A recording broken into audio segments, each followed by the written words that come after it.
ನೀವು ಮದರ್ ಆಗಿರ್ಬೋದು, house wife ಆಗಿರ್ಬೋದು, ಆದರೆ ಫಸ್ಟು ನೀವಾಗಿರಿ, ಸೆಲ್ಫ್ ಕೇರ್ ಮಾಡ್ಕೊಳ್ಳಿ. ಇದು ಸೆಲ್ಫಿಶ್ ಅನ್ನೋಲ್ಲ, ಇದನ್ನ ಸೆಲ್ಫ್ ಲವ್ ಅಂತಾರೆ. Hi everyone, welcome to my channel Mamatha's ಗ್ಲಿಡ್. ಇವತ್ತು ನೋಡಿ ನಾನು ಹೇಳೋ ಒಂದಿಷ್ಟು ಸಿಂಪಲ್ ಟ್ರಿಪ್ಸ್ ಆ್ಯಂಡ್ ಟ್ರಿಕ್ಸ್ನ ಫಾಲೋ ಮಾಡ್ತಾ ಹೋದರೆ ನಿಮ್ಗೆಲ್ಲರೂ ಕೇಳ್ತಾರೆ ನಿಮ್ಮ ಬ್ಯೂಟಿ ಸೀಕ್ರೆಟ್ ಏನು ಅಂತ.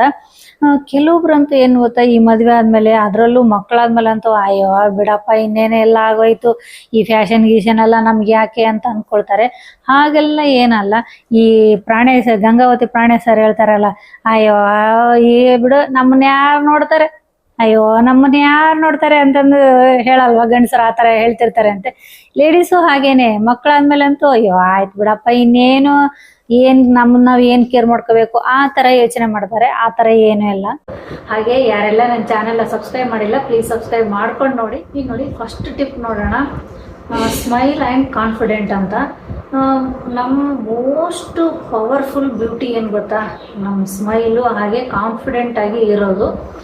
ಕೆಲವೊಬ್ರು ನೋಡಿ ಈ ಮದುವೆ ಆದಮೇಲೆ ಅಯ್ಯೋ ಈ ಥರ ಡ್ರೆಸ್ ಹಾಕ್ಕೊಂಡ್ರೆ 4 ಜನ ಏನು ಅಂದ್ಕೊಳ್ತಾರೋ, ಅಯ್ಯೋ ಅಲ್ಲಿಗೆ ಹೋಗ್ಬಿಟ್ರೆ ಏನು ಅಂದ್ಕೊಳ್ತಾರೋ. ಅದು ಈ 4 ಜನ ಅಂತ ಹೇಳ್ತಾರಲ್ಲ, ಅದು ಯಾರ ಏನ್ರಿ, ಇನ್ನೂ ಇದುವರೆಗಾಗಿ ಆ 4 ಜನ ನಾನು ನೋಡೂ ಇಲ್ಲ, ನನಗೆ ಸಿಕ್ಕೂ ಇಲ್ಲ. ನಮ್ಮಮ್ಮನೂ ಅಷ್ಟೇ, ನಾನು ಸ್ಕೂಲು ಕಾಲೇಜಲ್ಲಿ ಇರ್ಬೇಕಾದ್ರೆ ಅಮ್ಮ ಫ್ರೆಂಡ್ ಜೊತೆಗೆ ಫೀಲಿಂಗ್ ಹೋಗ್ತೇನೆ, ಅಯ್ಯೋ ನೋಡಿದೋ 4 ಜನ ಏನು ಅಂದ್ಕೊಳಲ್ಲ, ಅಮ್ಮ ನಾನು ಈ ಡ್ರೆಸ್ ಹಾಕ್ಕೊಂಡು ಫ್ರೆಂಡ್ಸ್ ಜೊತೆ ಹೊರಗೆ ಹೋಗ್ತೀನಿ, ಅಯ್ಯೋ ನೋಡಿದೋ 4 ಜನ ಏನನ್ನಲ್ಲ. ಅದು ಯಾರೇ 4 ಜನ ನನಗೆ ಇನ್ನೂ ಇದುವರೆಗೆ. ನಿಮ್ಗೇನಾದರೂ ಸಿಕ್ಕರೆ ಸ್ವಲ್ಪ ಕಮೆಂಟಲ್ಲಿ ತಿಳಿಸಿ.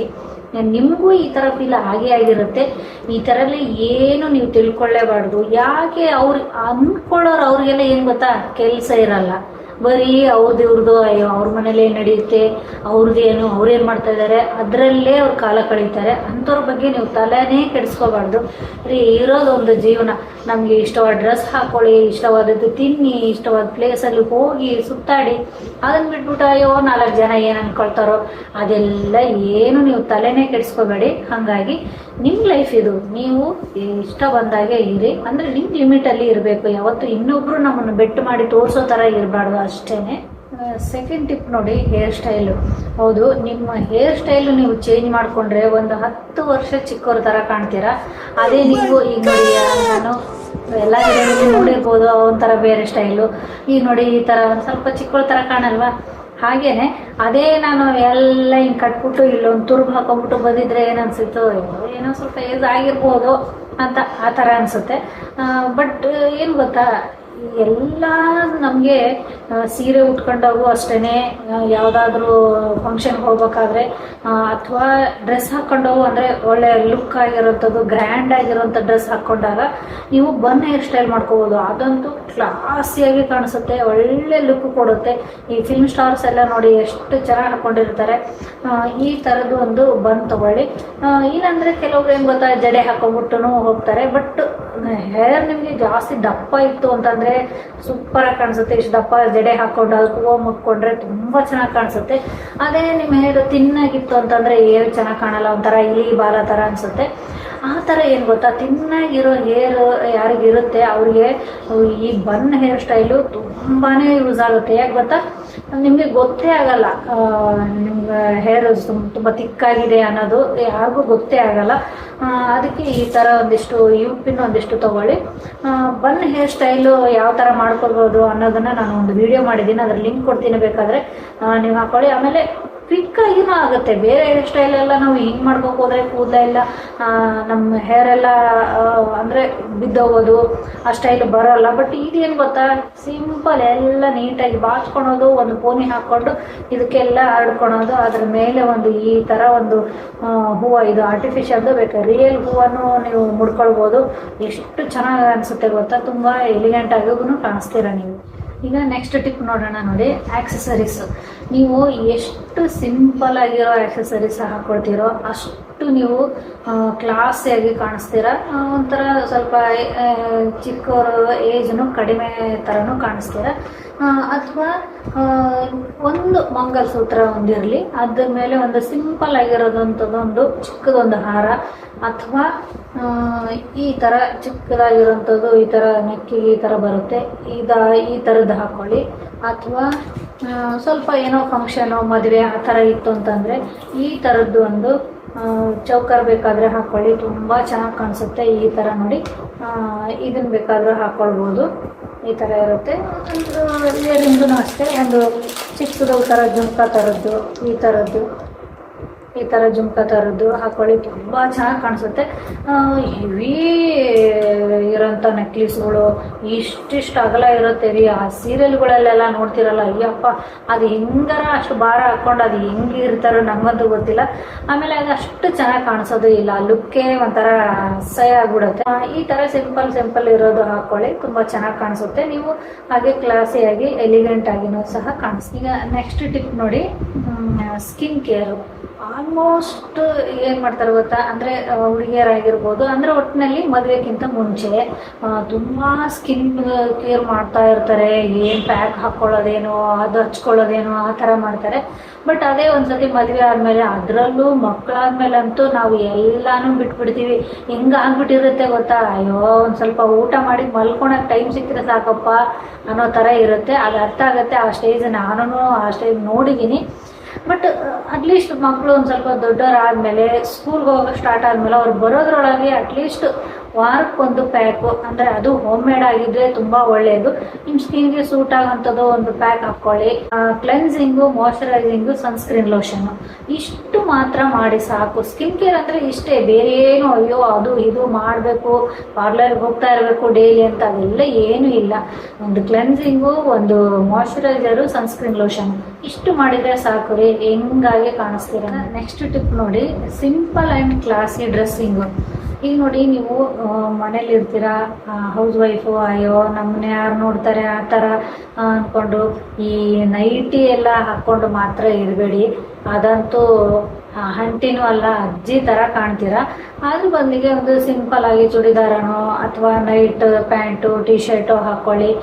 ಇಲ್ಲಾಂತಂದರೆ ಫ್ರಾಕ್ ಬರುತ್ತೆ, ಅದು ಹಾಕ್ಕೊಳ್ಳಿ. ಅದನ್ನ ಬಿಟ್ಬಿಟ್ಟು ನೈಟಿ ಹಾಕ್ಕೊಂಡು ಇಡೀ ದಿನ ಆ ಥರ ಎಲ್ಲ ಇರಬೇಡಿ.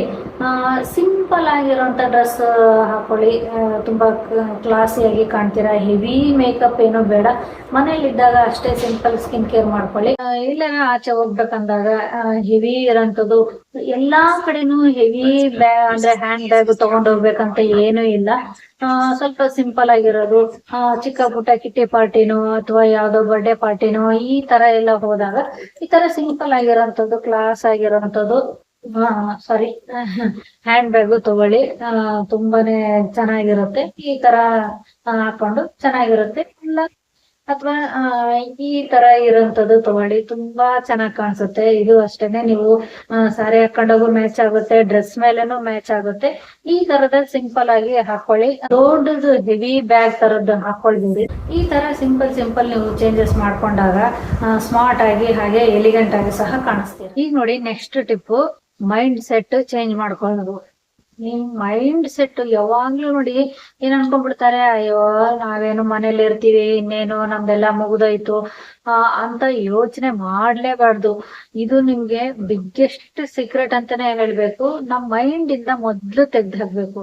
ಅಯ್ಯೋ ನಮ್ಗೆ ವಯಸ್ಸಾಯ್ತು, ನಮ್ದೆಲ್ಲ ಮುಗ್ದೋಯ್ತು, ಮಕ್ಕಳಾಯ್ತು, ಇನ್ನೇನು ಆ ತರದ್ದೆಲ್ಲ ನೀವು ಇಟ್ಕೊಂಡ್ರೆ, ಫಸ್ಟ್ ನೋಡಿ ನಿಮ್ ಮೈಂಡ್ ಹೆಂಗಾಗಿದ್ರೆ ನಿಮ್ ಏಜು ಈ ಯಾವ ChatGPT ಆಗಿರ್ಬೋದು, ಜೆಮಿನೈ ಆಗಿರ್ಬೋದು, ಗೂಗಲ್ ಯಾವ್ದು ಹುಡ್ಕಕ್ ಸಾಧ್ಯನೇ ಇಲ್ಲ ರೀ. ಆ ತರ ನಿಮ್ ಮೈಂಡ್ ಸೆಟ್ ಇಟ್ಕೊಳ್ಬೇಕು. ಹೆಂಗ್ ಕಾಣಿಸ್ಬೇಕಂದ್ರೆ, ಎದುರಿಗೆ ನಿಮ್ಗೆ ಯಾರೇ ಬರ್ಲಿ ನಿಮ್ ನೋಡಿದ ತಕ್ಷಣ ಮಾತಾಡ್ಸೋರ್ ತರ ಇರ್ಬೇಕು. ಅಷ್ಟು ಪ್ರೆಸೆಂಟೇಬಲ್ ಆಗಿ ಇರ್ಬೇಕು. ಯಾವಾಗ್ಲೂ ಸ್ವಲ್ಪ ನಗುಮುಖ ತರ ಒಳ್ಳೆ ನೀಟಾಗಿ, ಹೇಳಿದ್ನಲ್ವಾ, ಕಂಡ ತಕ್ಷಣ ನಿಮ್ಮನ್ನ ಮಾತಾಡ್ಸೋರ್ ತರ ಆ ತರ ಇರ್ಬೇಕು. ಅವಾಗ ನೀವು ಹೆಂಗಾಗೂ ಕಾಣಿಸ್ತೀರಾ, ಸ್ಮಾರ್ಟ್ ಆಗಿನೂ ಕಾಣಿಸ್ತೀರಾ. ನೆಕ್ಸ್ಟ್ ಟಿಪ್ ನೋಡಿ, ಫಿಟ್ನೆಸ್ ಹಾಗೆ ಎನರ್ಜಿ. ಯಾವಾಗ್ಲೂ ನೋಡಿ, ನೀವು ಡೈಲಿ ವಾಕಿಂಗ್ ಮಾಡಿ ಅಥವಾ ಯೋಗ ಮಾಡಿ, ಫ್ರೆಂಡ್ಸ್ ಜೊತೆ ಆಚೆ ಸುತ್ತಾಡಕ್ ಹೋಗಿ, ಫಿಟ್ ಆಗಿರಿ, ಹೆಲ್ದಿ ಫುಡ್ ತಿನ್ನಿ. ಹೆಲ್ದಿಯಾಗಿ ಸ್ವಲ್ಪ ನಿಮ್ ವೇಟ್ ಏನಾದ್ರು ಜಾಸ್ತಿ ಆಗಿದ್ರೆ ಸ್ವಲ್ಪ ವೇಟ್ ಲಾಸ್ ಮಾಡ್ಕೊಳ್ಳಿ. ಯಾಕಂದ್ರೆ ಏಜ್ ಆಗ್ತಾ ಆಗ್ತಾ ನೋಡಿ, ವೇಟ್ನು ನಾವು ಕಂಟ್ರೋಲ್ ಅಲ್ಲಿ ಇಟ್ಕೋಬೇಕಾಗುತ್ತೆ. ವೇಟ್ ಜಾಸ್ತಿ ಆಗೋದ್ರಿಂದಾನೇ ಸುಮಾರಷ್ಟು ಪ್ರಾಬ್ಲಮ್ಸ್ ನಮ್ಗೆ ಅಂದ್ರೆ ಬರುತ್ತೆ. ಹಾಗೆ ಇಯರ್ಲಿ ಒನ್ಸ್ ಹೆಲ್ತ್ ಚೆಕಪ್ ಮಾಡ್ಸೋದ್ ಮಾತ್ರ ಮರಿಬೇಡಿ. ನಾನು ಒಂದ್ ತಪ್ಪು ಮಾಡಿದ್ದೆ, ಅದ್ರದ್ದು ಒಂದು ವಿಡಿಯೋ ಮಾಡಿದ್ದೀನಿ. ಏನು ಅಂತಂದ್ರೆ, ಹೆಲ್ತ್ ಚೆಕಪ್ ನಾನು ವರ್ಷಕ್ಕೊಂದ್ಸತಿ ಮಾಡಿಸ್ತಾನೆ ಇರ್ತಿದ್ದೆ. ಈಗೆಲ್ಲ ನೋಡಿ ಪ್ಯಾಕೇಜ್ ಅಂತ ಇರುತ್ತೆ, ಅದ್ರಲ್ಲಿ ಆ ಟೆಸ್ಟ್ ಈ ಟೆಸ್ಟ್ ಅಂತ ಎಲ್ಲಾನು ಮಾಡಿಸ್ಕೊಳ್ತಾ ಇತ್ತು. ಸ್ಕ್ಯಾನಿಂಗ್ ಒಂದು ಮಾಡಿಸಿರ್ಲಿಲ್ಲ. ಅದೊಂದು ಮಿಸ್ಟೇಕ್ ಇಂದ ನೋಡಿ ನನ್ಗೆ ಗರ್ಭಕೋಶದಲ್ಲಿ ಸಿಸ್ಟ್ ಆಗಿ ಹಿಸ್ಟೆಕ್ಟಮಿ ಆಯ್ತು. ನನಗೆ ಅಂದ್ರೆ ಓಪನ್ ಸರ್ಜರಿ ಮಾಡಿ ಗರ್ಭಕೋಶನೇ ತೆಗಿಬೇಕಾದ ಪರಿಸ್ಥಿತಿ ಬಂತು. ಆ ವಿಡಿಯೋದಲ್ಲಿ ಎಲ್ಲಾ ಎಕ್ಸ್ಪ್ಲೇನ್ ಮಾಡಿದೀನಿ, ಏನಾಯ್ತು ಹೇಗೆ ಎಲ್ಲ ಅಂತ. ಬೇಕಂದ್ರೆ ಚೆಕ್ ಮಾಡ್ಕೋಬಹುದು. ಆ ತರ ಆಗೋಕ್ಕಿಂತ ಮುಂಚೆ ನಾವು ಕೇರ್ ಮಾಡ್ಕೋಬೇಕು. ಹಾಗೆ ಫಿಟ್ ಆಗಿದ್ರೆ ನಮ್ಗೆ ಎಷ್ಟೇ ಏಜ್ ಆಗಿರ್ಲಿ ಅದು ಗೊತ್ತೇ ಆಗಲ್ಲ. ಹಂಗಾಗಿ ಹೆಲ್ದಿ ಆಗಿರಿ, ಹೆಲ್ದಿ ಫುಡ್ ತಿನ್ನಿ, ಚೆನ್ನಾಗಿ ನೀರ್ ಕುಡಿತಾ ಇರ್ಬೇಕು. ಅಂದ್ರೆ ಸೀಸನ್ಗೆ ಈಗ ಬೇಸಿಗೆ ಕಾಲದಲ್ಲಿ ನೀರು, ಜ್ಯೂಸು, ಲಿಕ್ವಿಡ್ ಐಟಮ್ ಜಾಸ್ತಿ ತಗೊಳ್ಬೇಕು. ಅಂದ್ರೆ ಡೈಜೆಷನ್ಗೆ ತುಂಬಾ ಒಳ್ಳೇದು. ನಮ್ ಬಾಡಿನ ಡಿಹೈಡ್ರೇಟ್ ಆಗಿ ಇಟ್ಕೊಳ್ಬೇಕು. ಅದು ಬಾಡಿಗೆ ಅಂತಾನೆ ಅಲ್ಲ, ನಮ್ ಸ್ಕಿನ್ ಸಹ ಅಷ್ಟೇ ತುಂಬಾ ಹೆಂಗಾಗಿ ಕಾಣಿಸುತ್ತೆ. ಇಷ್ಟ ಆಗಿತ್ತು ನೋಡಿ ಹೌಸ್ ವೈಫ್ ಮನೇಲಿ ಹೇಗೆ ಹೆಂಗಾಗಿ ಎಲಿಗೆಂಟ್ ಆಗಿ ಸ್ಮಾರ್ಟ್ ಆಗಿ ಕಾಣ್ಬೋದಂತ ಒಂದಿಷ್ಟು ಟಿಪ್ಸ್ ಅಂಡ್ ಟ್ರಿಕ್ಸ್ ಹೇಳಿದೀನಿ. ಈ ವಿಡಿಯೋ ನಿಮ್ಗೆ ಇಷ್ಟ ಆದ್ರೆ ಒಂದು ಲೈಕ್ ಮಾಡಿ. ಹಾಗೆ ಇನ್ನಷ್ಟು ಈ ತರ ವಿಡಿಯೋಸ್ ನಿಮ್ಗೆ ಬೇಕು ಅಂತಂದ್ರೆ ಸಬ್ಸ್ಕ್ರೈಬ್ ಮಾಡ್ಕೊಂಡು ನೋಡಿ. ಇಷ್ಟೆಲ್ಲ ಟಿಪ್ಸ್ ಅಲ್ಲಿ ನಿಮ್ಗೆ ಯಾವ ಟಿಪ್ ಇಷ್ಟ ಆಯ್ತು ಅಂತ ಕಮೆಂಟ್ ಅಲ್ಲಿ ತಿಳಿಸೋದನ್ನ ಮಾತ್ರ ಮರಿಬೇಡಿ. ನೆಕ್ಸ್ಟ್ ಒಂದು ಫುಲ್ ವಿಡಿಯೋ ಜೊತೆಗೆ ಮತ್ತೆ ನಿಮ್ ಮುಂದೆ ಬರ್ತೀನಿ ಅಂತ ಹೇಳ್ತಾ, ಅಲ್ಲಿವರೆಗೂ ಟಾಟಾ, ಬಾಯ್ ಬಾಯ್, ಟೇಕ್ ಕೇರ್.